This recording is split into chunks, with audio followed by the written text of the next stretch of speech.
Welcome back. You're watching Canadian Innovators. Joining me today is Sylvain Charlebois, professor in the Faculty of Management at Dalhousie University. Now, you've taken a position opposing supply management in Canada. What are the reasons you've taken such a stance? Well, I'm not opposing the system itself. I'm questioning it, basically. Now, the Dairy Farmers Canada would actually claim that I'm opposing it because not a whole lot of people, first of all, understands the system, and two, will criticize it publicly because it is a political issue now, very much so. So most politicians won't even dare criticize the system because it has become very political. 40% of all the milk we produce in Canada is out of Quebec, even though they only have 20% of the population.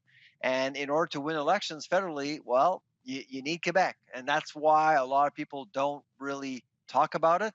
And in academia, unfortunately, a lot of scholars are funded by the Dairy Farmers of Canada or another sector within the SM5, as we call them. And so that's why a lot of scholars don't talk. I'm not in conflict. I'm not funded by any of the SM5s at all. So I speak my mind. I've been speaking my mind for 25 years. The concern that I have mainly, especially when it comes to the dairy sector, is the lack of competitiveness and the lack of wanting to understand the consumer. I think there's tremendous potential for our dairy sector, not only in Canada but around the world, and we always shy away from looking at some of these opportunities. In fact, we've seen China invest in Canada in dairy. We've seen Coca-Cola building a plant in Peterborough to manufacture its brand Fairlife. And all of these initiatives should have been Canadian, but we're actually allowing foreign investors to come into our own country to process our own milk and innovate for them and other markets. And I've always wondered, why aren't we doing this? Yeah, and of course, the bottom line is that dairy prices are kept high, relatively speaking, because of that lack of competition. And at a time when a lot of Canadians are struggling to put food on the table, it would be quite, and of course, these are healthy foods as well. These are staples, really. We'd like to see better prices for consumers too. I've read a Oh, lot of what you've absolutely. written about lobby groups and how the dairy lobby is extremely well funded in Canada and extremely powerful.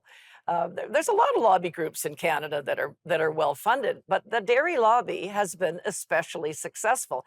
I think you alluded to a little bit of why that is earlier in terms of the Quebec political factor, for example. But when we look back in 2017, the dairy lobby was a big factor in the Conservative leadership race at the time when Andrew Scheer surprised everybody by defeating Maxime Bernier. And of course, Bernier had opposed supply, and he was a Quebecer. He opposed supply management. So, why do you think the dairy lobby has been so incredibly influential? It was pretty obvious then because Maxime Bernier's riding voted against him during the leadership race, and most people in that riding didn't even know who Andrew Scheer was. So really, they're very powerful. They know where the skeletons are in in everyone's closet, and they know how to work a system.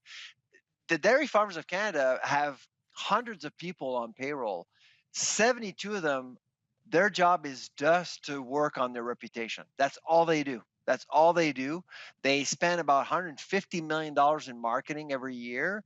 Of course, they have that infamous logo on the Maple Leaf Hockey Club jersey.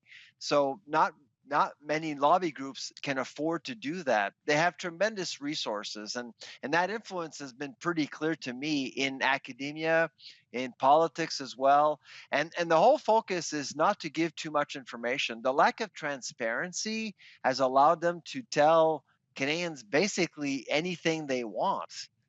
For example, claiming that they're losing money every time we sign a trade agreement is completely false. It's the opposite. They actually do make more money because of how quotas are allocated by provinces, and Ottawa actually compensates farmers Mhm. whenever there's a trade deal signed. So you can tell, as I'm watching all this, I can tell that a lot of politicians are fooled by the trickeries of the dairy farmers of Canada in particular. And it's been like that for many, many years.